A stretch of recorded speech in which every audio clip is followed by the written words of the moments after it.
Welcome to the ladies of Tellico Village.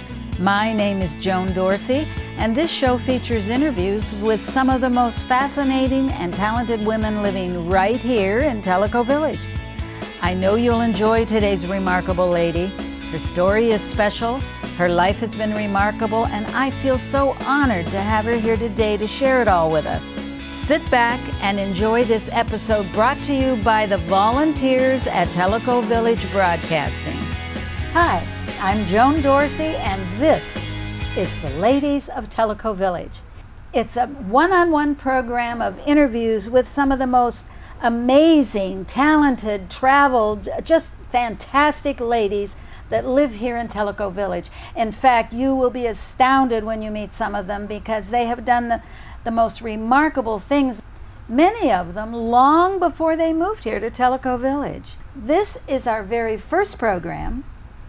And our very first guest is somebody that many of you were probably going to recognize. She is involved in so many things here in the village. She is the hostess with the mostest of Tellico Village. In fact, I figure she's probably only second to Martha Stewart. My first guest is Karen Sue Keith. And Karen, thank you so much for doing this. Well, thank you for asking me, Joan. I appreciate that. I'm going to give you a little test. Okay. I'm wondering, you're involved in so many things. I'm wondering if you can actually, 1, 2, 3, 4, just name off all the clubs and the organizations that you work with and for here in the village. I'm just curious. Could you do that? Well, I can do some of them. I'm sure I work at UT Medical Center every other week in the OR with students, teaching them the boundaries of OR and the rules and what actually happens. I work at the fire department here, and I teach CPR for the public, and then I teach BLS for nurses.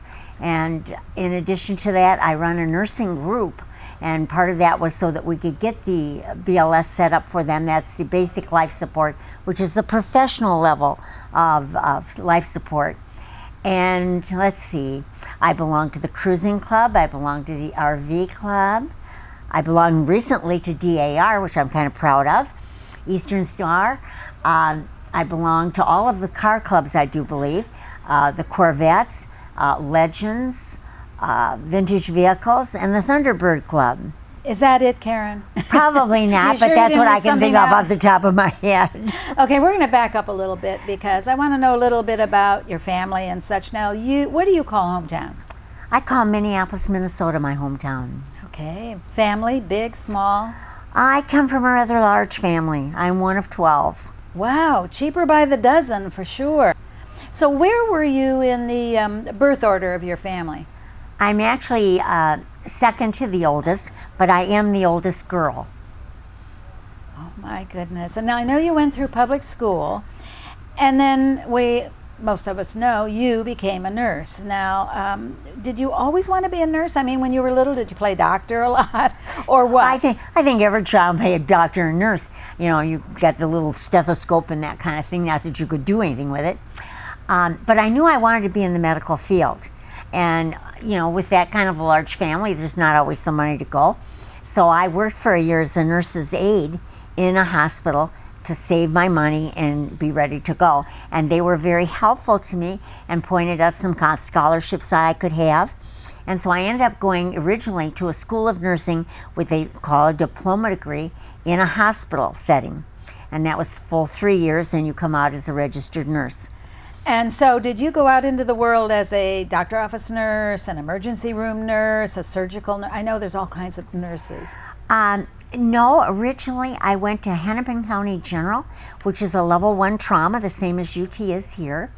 And I worked for 2 years on the floor, and then they came and invited me to come up to the OR, because as a student I'd had OR experience, which many people do not. And so I went. And they promised me I could work anywhere in the hospital I wanted, any shift I wanted. So I agreed to go for 6 months, and that has been the rest of my life. I've spent about 50 years in an operating room now. I want to move into the next chapter of your life. So you're out into the world, you have a career, you're a nurse, and you meet your Prince Charming. That's true. How did that happen? I went out to a supper club bar with my sister to have dinner on a Tuesday night, and Errol was sitting there, and he walked over and said, "I don't have a very good line, but will you dance with me?" And I said yes. So that's kind of been our story. We've done a lot of dancing since then. And so you married Prince Charming. Yes, and I want to know did. something. Did he get on one knee to propose? No. I think he made these little signs for me. Do you remember the little girl and the little boy that they used to have with these cute sayings? And he would put them in my car, such as, "Love is wearing her seatbelt for him." Okay. And it kind of came through that way. You had a wedding. Mm-hmm. In fact, you had 2 weddings That's in true. your lifetime to the same man. Tell me, what was the first wedding like? Well, my mom had just died, and I really didn't want to do much of anything. And so Errol's parents arranged for us to be married in their church. And he and I went with his parents and his brother and sister, and we were married in their church. Errol offered to fly my sisters in for my wedding, and I said no, I would be fine. And then, of course, I was immediately depressed for the next 2 weeks, but it went fine. Well, then came the second wedding. That's true. And I just want you to briefly tell me, the second wedding, really, the idea for it came from a dress. Can you tell me about Yes, the dress? well, we were going to go to Mardi Gras with his one of his law friends, and who lived down in New Orleans, and we were shopping for Mardi Gras dresses. And Errol bought up this beautiful, beautiful white dress and said, "This is gorgeous." And I said, "Yes, but that's not a Mardi Gras dress. It's more like a wedding dress." "Well, won't you try it on?" I said, "Well, if it make you happy, yes." So I tried it on. He loved it. And I said, "Well, where am I going to wear this? This is the wedding dress." He said, "Well, we can get remarried again." And that was 2 years before our 25th wedding anniversary. So basically, that's what we did. I bought that dress, and 2 years later, we had a wedding anniversary, and we had our wedding. So you had another desire in your life, a desire to join the Army. You want to tell me a little bit about that? Well, I was working for the VA at the time, so I was surrounded by people who went in the Army, and they knew my background. And we were going into, at that time, Desert Storm. And they came and recruited me to go in. But I had to sign my papers very quickly because I was going to be 50, and the cutoff date was 50. And so I signed my papers probably 2 days before I turned 50, and officially joined the Army as in the Army Nurse Corps. Tell me about the letter that sat around for so many days in your house. Well, they sent my commission, and I laid it on my dresser, and I hadn't quite gotten around to telling Errol that I had done this. And I had to figure out a way, but I hadn't quite got there yet, and because everything went so quick. And eventually, of course, he picked up the papers and read them, and he was a little distraught at the time. Yes. You know, because he told me, even as an attorney, that was the one thing he couldn't get me out of, that the government now owned me. What day of the week was it when you finally had to leave? Well, actually, we were on call because of Desert Storm, and we were told not to leave town. But we went to my brother's for Christmas. I called my commanding officer, said, "Don't call me, I'll call you." And of course, instead, I got a call, and the voice said, "This is United States government on Christmas Eve. You have been ordered to Fort Sam, Houston, and you are to report in regular clothing and travel incognito. And if you have any questions, call your home unit." And I remember you telling me that Prince Charming reminded you never to volunteer for anything. He was very adamant about that. He said he could live with what I did as long as I didn't volunteer. If God saw fit to put me over in Saudi Arabia, he would live with it, but I could not volunteer. And that was so hard because I really wanted to go. And how long did you serve in the Army, and what was your rank? I was in the Army for 13 years, and I attained the rank of captain when they retired me. I was only on active duty intermittently when they called us up, like for Saudi, or when we went for training up at Camp McCoy, or I was down at Fort Campbell for 3 or 4 weeks one time. So most of my time was spent in the reserves, because with the medical people, unless we're at active war, they don't need us, and so we are in the reserves.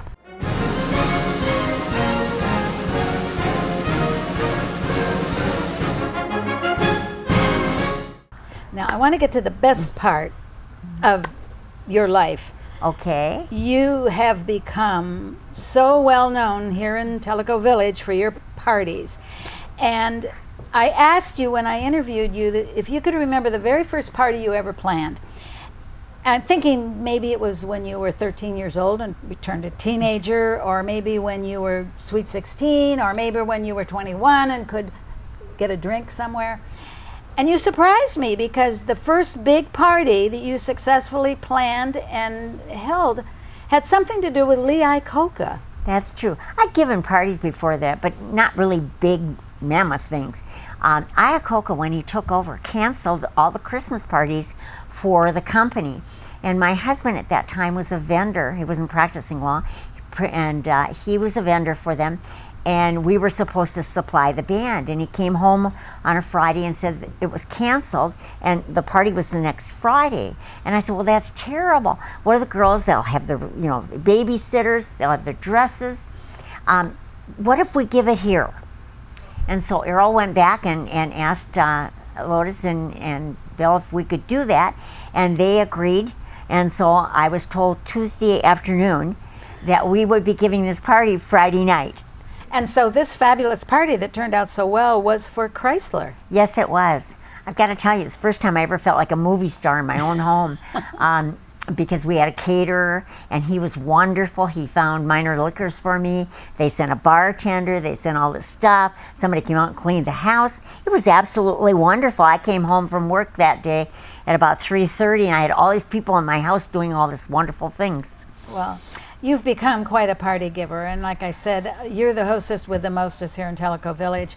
And I want to talk a little bit now about Keith Castle, which is your house, I know. Yes. And it does. It's gray stone, and it looks like a castle, and I know your Prince Charming had a lot to do with the style of it and the designing of it, and it's just the perfect place to have a party. It's very large, and I want you to tell me, first of all, what impressed me was, tell me about your closets. Oh dear. Errol has been very, he designed our house, and so he wanted to at least have some space for him. So he gave me a closet that was quite large. However, it didn't quite make it. So he went downstairs and built me an identical one downstairs that's lined with cedar. So I'm very, very blessed. I have actually 2 closets. They're probably about 14 by 18, round in there. A lady's dream. That's true. The other thing I want to bring up, you have a special closet that has costumes in it. Now, you do all kinds of themed parties. You do a Halloween and a Christmas, I think, are 2 of your really big ones. And you decorate every part of your house, every shelf, every table, not just every window, every balcony, every stairway. I've seen decorations going up your stair. It's remarkable. And since Halloween is your very favorite holiday. That's one of my favorites, yes. Tell me about your costume closet, first of all. Well, over the years, you just amass costumes and you just don't quite give them up. So we have a number of things, and if you don't have a costume, come to my house, I can probably help you. But we do have a number of things down there. Things are divided into the dresses and the actual costumes, and then the things that go with them, the headdresses, the wigs, the shoes, that kind of thing. And I've noticed in some of your pictures, you costume as a couple, like Mr. and Mrs. Santa Claus, or we have done that. Dracula and his wife, which is interesting. And you told me something very interesting. You do fabulous makeup. Sometimes I wouldn't even recognize you if I walked into your house during a party. But your Prince Charming, or maybe I should start to call him Errol now, but he does his own makeup even, and I've seen some fantastic makeup on him. Oh, we've had some wonderful times. Cute story, if we have time, is he had put on his makeup and we were going to Canada for a party, and he was dressed as Dracula with the blood on his mouth, and we went in this place, and the lady in front of him turned around and saw him standing behind, literally screamed. I thought she was going to pass out on the floor. And I would say that the people in customs weren't real thrilled with us either. You also have a lot of little villages that actually are on display. They're up high over cabinets, they're on tables. I always associate them with Christmas villages, but you have villages all over during the year. Do you have a Halloween village and a St. Patrick's village, I guess? Unfortunately, I do have a Halloween village, and I have Christmas, and then I have, the regular summer. Generally about March, we change the houses again and put the houses up that are for spring and summer. And I change the trees so that there's regular trees instead of snow trees. And I suppose you have a Christmas tree in every room? I have enough to do that, yes. And do you have a favorite Christmas tree? My favorite, of course, is the one that Errol always does. It has the angel on top with the wings that flap. And we got that when we were very first married.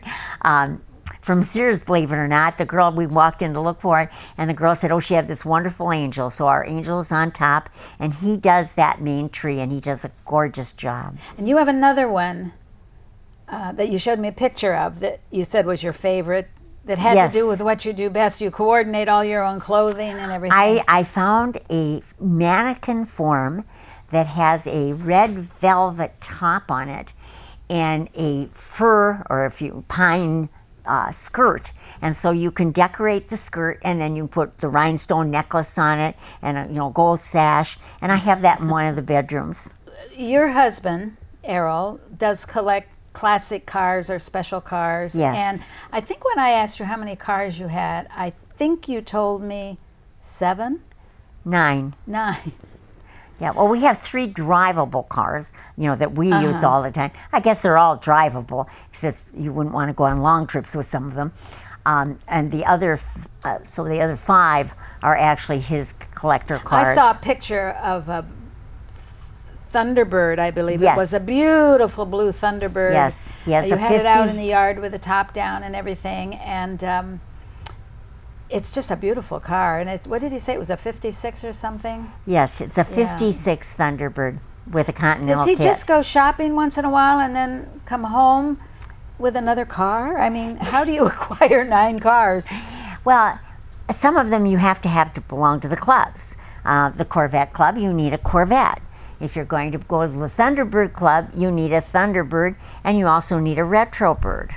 And then the other 2, he's kind of playing with. He's got an Alfa Romeo, and that does run. And then he's got this white car down in the basement that he is currently painting. Our lower level has a paint booth in it for his cars.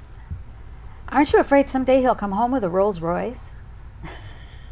Well, I will tell you, the day he came home with the airplane, I had visions of macaroni and cheese, and maybe macaroni, no cheese, and no butter. And I didn't know about the airplane. And that worked out. I have to admit that worked out. We continued to eat, and life went on.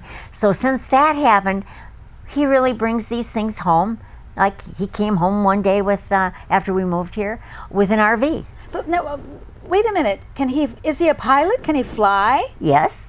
Oh, okay. Well, I guess that makes it all okay. Well, we actually bought our plane down here when we moved, and we had it over in Harriman up on top of the mountain. But at 70, he just felt that we were not flying enough to be safe anymore, and so he sold it. Also, you and Errol are dancers. You've taken dancing lessons. Yes, and we do you have have a favorite dance? Rumba. Rumba, okay. Errol really likes the rumba. That's really kind of a sexy dance, too, isn't it? Well, and back in the day, it wasn't really bad. I'll bet. I know you both enjoy singing, and you do it together, and you sing in a couple of choirs, Which ones are they? Well, we sing in the Tellico Community Church Choir, obviously, and we're also in the Village Singers, or the Tellico Village Singers. I have always been in a choir from the time I was a cherub on up, and our church ran a thing called Treasure Troopers, and I was the girlfriend of the leader of the gang, and I think I actually sang a song in that particular Sort of thing. like West Side Story? Well, it wasn't that big a deal. It was a half-hour program that was put on by the church, but it was a church gang having fun, kind of like Spanky and our gang. Well, you are quite a couple, and so many people here in the village are so grateful for all that, particularly you both do, but especially you are so into volunteering and doing things. You're just a remarkable couple. You're a remarkable lady of Tellico Village. If money wasn't an object and a venue wasn't an object, you could have any venue you wanted, as elegant as you wanted, any amount of money you wanted to throw one heck of a party. And you could invite one very special guest. Doesn't matter, because we're just pretending. So it could be somebody that's dead, somebody that's alive. But if you have somebody you always thought you would love to have a party with, who would it be? You know, there's so many things that you could say to that, and so many people you could ask for different reasons, like Arthur Rubinstein. I'd love to hear him play. Only one. But I will tell you, in all honesty, I'd like my mom to be there. Oh. My mother never saw our houses. She died before we had the things that we have today. And my mom was actually an indentured servant. At the age of 7, she was put in someone's home to be a babysitter to pay for her keep, because her parents were dead. But she always wanted us to have more. And she always talked about education. She sent me to so many things, Joan, to the symphony and to art exhibits. She knew people who did that. And so I was sent to all those things. And I would so love to have her here to see our home and see some of the parties that we've been able to do. It would really be a thrill to have her with me. Oh, that was such a nice answer. You're going to make me cry. Oh, I am so glad you came today. I'm so glad to be your friend. I can't wait till your next party or special event. I'm looking forward to the next ladies' luncheon, and of course the shops of Christmas. Oh, and yes. You'll be there in your coordinated outfit. You need to with be everything there to help matching. us decorate for the yacht club. And we are planning a luau next year, so you can get ready. Oh. Thank you so much, Karen Sue Keith, for being my guest today. It was wonderful having you. Well, thank you, and Joan, I enjoyed being here. Thank you very much to the volunteers of Tellico Village Broadcasting for making this program possible.